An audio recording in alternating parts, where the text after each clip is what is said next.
Hello， 高能一辈子的朋友们，大家好，我是奥斯卡。就是感觉，如果你飞不起来了，没关系，就是我可以背着你一起飞。OK， 这是我第一次说这个事啊，反正实话实说嘛，我当时就反正闹得挺凶的。其实我一开始我以为黄竹是夸奖人的意思，慢慢感觉熊这东西挺可爱的。回到当初第一次见周柯宇那一天，然后后面我看我们公司跟我说啊，真的每天跟打仗一样的，我每天不睡，他们也不睡，就是真的是他们已经付出太多了。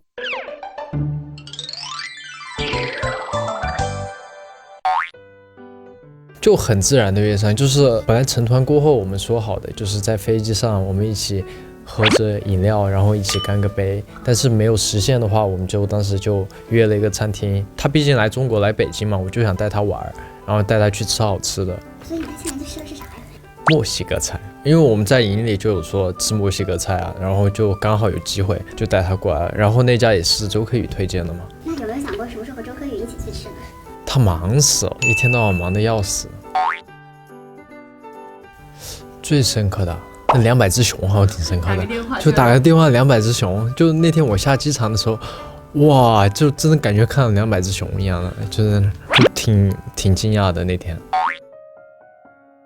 其实因为在彩排的时候，还是这个我们总决赛开始的时候，我都没有实感，但是起风那首歌一响，那一刻是我真正感觉到这几个月东西就要结束了。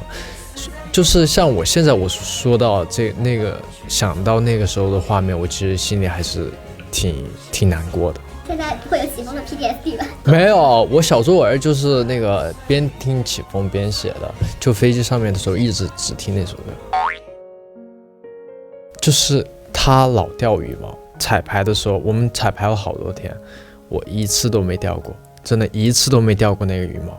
我旁边的人老掉，是我当时把羽毛给了他，然后呢，没想到就是最后一天，就只有我没有那个羽毛拿出来，然后也只有我没有成团。就当时我觉得啊，就一切都感觉是安排好了一样。然后，但是他把他的那根羽毛给我了，就是感觉如果你飞不起来了，没关系，就是我可以背着你一起飞，这种感觉，反正就是挺感动的。OK， 这是我第一次说这个事。对于外部，其实当时 Happy 那首歌是对于我们来说是个奖励，但其实当时对于我来说是个非常大的负担，非常大的压力，因为我们要在这么3天这么短的时间完成2首歌，然后 B 那首歌呢，对于我来说也压力特别大，因为他们这首歌的唱和跳都是比较难度比较高的，而且我还要一直背词，就是我在那个还没有完成好的情况下，我又要正在准备另外一个。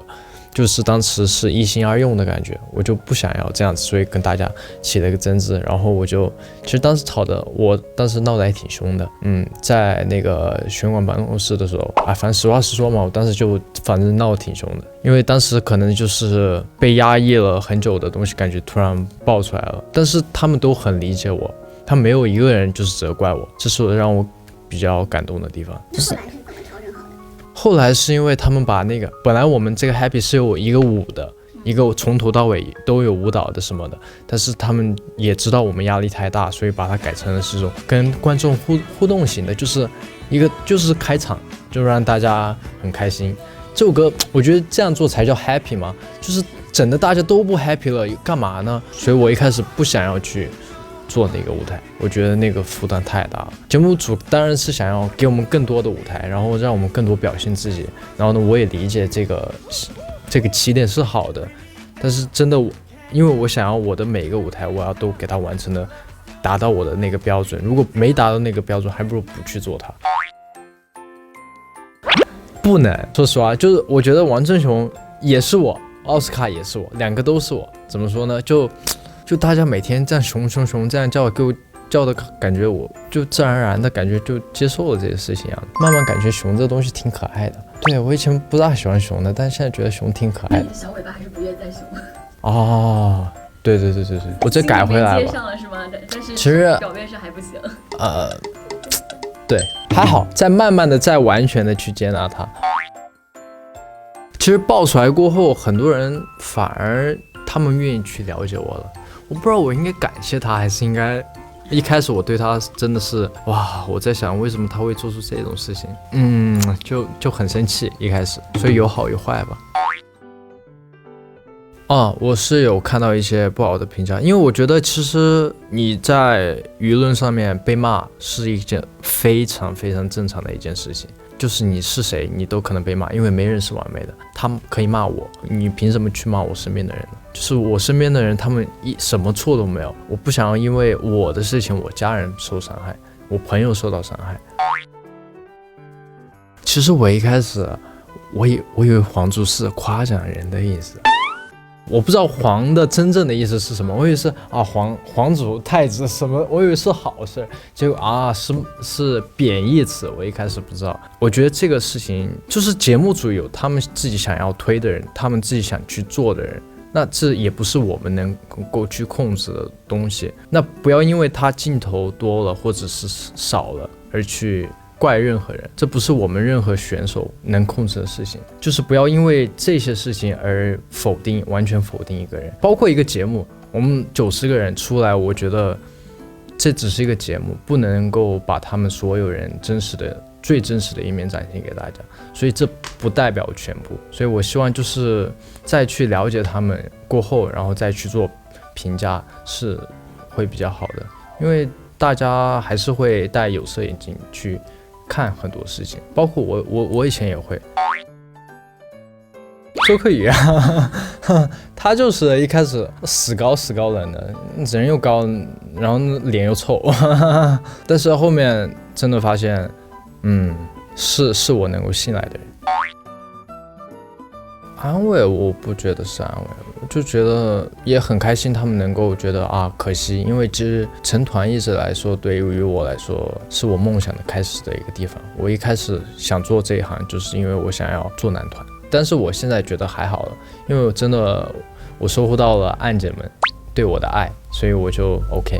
这比成团对我来说更重要了，所以后面我对成团想法不是很多了。就是在我第17名的时候，就真的是我觉得结果已经，因为他们真的为我付出太多了。然后后面我看我们公司跟我说真的每天跟打仗一样的，我每天不睡，他们也不睡，就是真的是他们已经付出太多了，我没有必要去跟他们再求你们帮我再投票，求你们帮我什么，我觉得没必要了，真的，因为我已经看到了。他们已经为我付出了，不想要再让他们再为我去做一些什么，已经够了，我已经收到了这份爱了。对，所以就是双向奔赴是吗？对啊，我就觉得人永远都是互相的，做什么事情都是互相的，包括我们做舞台，你站在舞台上面有一大堆人帮你去搞灯光搞后期还有化妆老师一大堆，所以这都不是一个人的东西，我觉得人什么东西都是互相的，咱们。我觉得不管对于舞台的成长还是对于我这个人的成长都是很大很大的。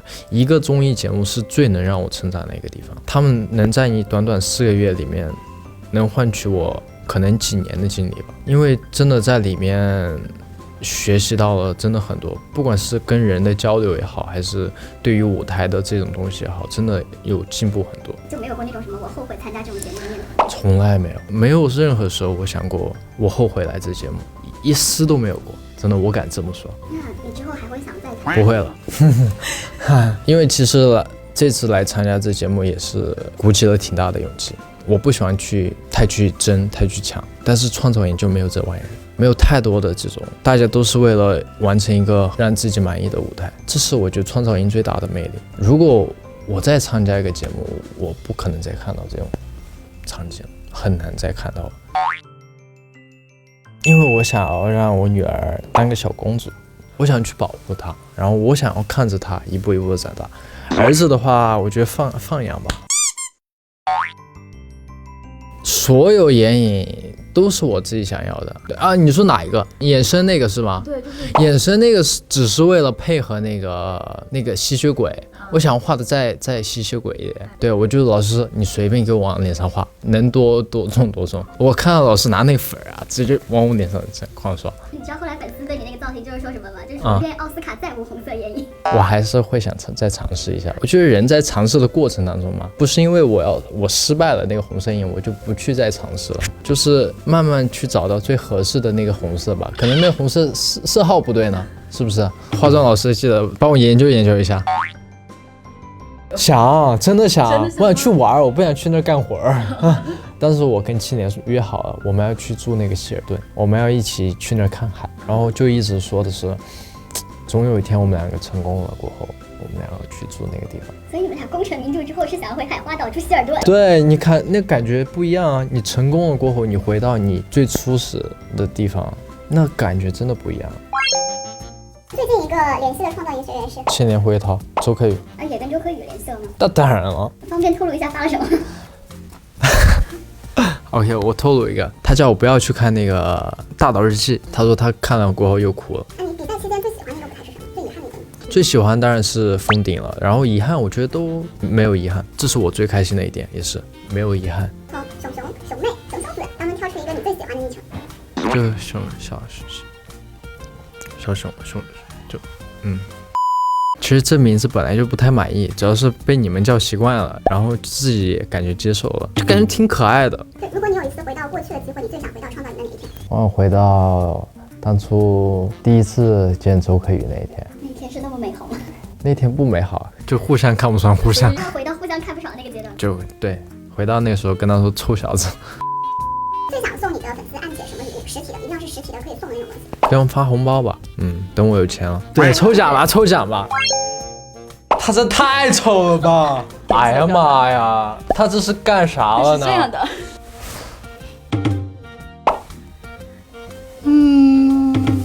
咕咕嘎嘎。3、2、1 ，Hello， 高能一辈子的朋友们，大家好，我是。哇，不加创造营好奇怪啊！我是奥斯卡。